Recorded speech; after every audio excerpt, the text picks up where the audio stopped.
महिलांच्या वयाचा प्रेग्नन्सीवर परिणाम होतो हे आपल्या सगळ्यांना माहीत आहेच, पण पुरुषांचं वयही फर्टिलिटीवर परिणाम करू शकतं हे तुम्हाला माहीत आहे का?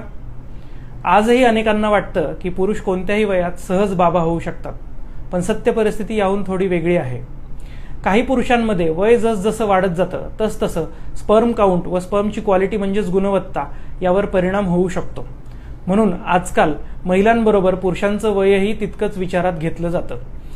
याचा अर्थ असा अजिबात नाही की 40 नंतर तुम्ही बाबा होणार नाही, परंतु जर येणाऱ्या काही वर्षामध्ये तुम्ही बाळाचा विचार करत असाल तर आजपासूनच काळजी घेणं फायद्याचं ठरतं.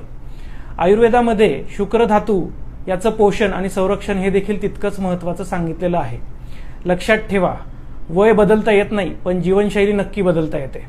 या रीलच्या कॅप्शनमध्ये मी काही अशा सवयी सांगितल्या आहेत ज्याने तुम्ही तुमचं प्रजनन आरोग्य हे चांगलं राखू शकता आणि शुक्राची गुणवत्ता उत्तम राखू शकता.